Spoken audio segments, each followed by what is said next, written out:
Hello, my beautiful friends, and welcome back to Alien Protocols. This is my little drawing of the famous 1561 wood carving about the Nuremburg event in the sky. And for those of you who don't know about it, essentially this wood carving talks about this amazing battle in the sky between these circular objects and these tubes with circular objects coming out of them, and these crescent-shaped things and these other tubes with things coming out of them, but they were a little different. And they even mentioned things like bright blood being exchanged between them in this battle. Bright blood. That sounds to me a little bit like lasers. But anyway, there were lots of orbs, and it talks about crashes.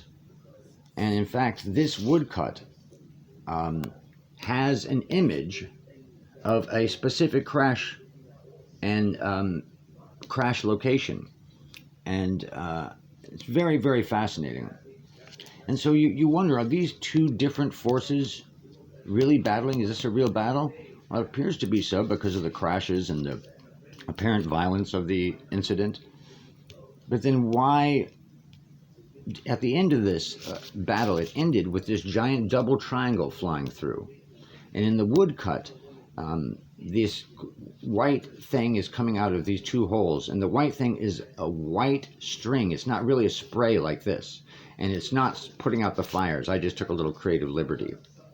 The white strings are actually pointing at the cities. One white string is pointing at this city, and another white string is pointing at another city that's just off my drawing. Very interesting. But why would they stop when this craft approaches?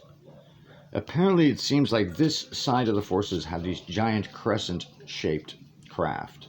And maybe this was the giant of this force, and thus it made the other force back down. Or it was more advanced, or leaders, or something. Very, very interesting.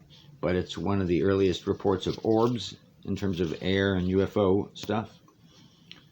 And I wonder, are they two different forces really? And if they are two different forces, how did this enemy force get past, even the atmosphere and get to the surface? How did they do that without the others noticing them? Very fascinating. Now, if they're all from the same supergroup, you wonder, why is there this kind of infighting? Did the second group come in later and have a different agenda than the first group, and it was so different that the first group had to get into conflict with them? Very, very fascinating question. And as I was saying before, there is a specific crash that's visible. There's actually two crashes visible. But in this specific one, you can see half of one of these tube craft sticking out of the ground, and orbs spilled out on the floor here, on the ground.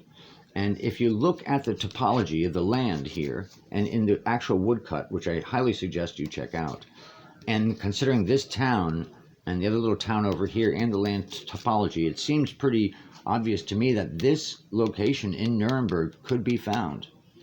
I doubt there's anything still there after all these years, over 500 years, but it is worth a investigation. What do you guys think? Much love.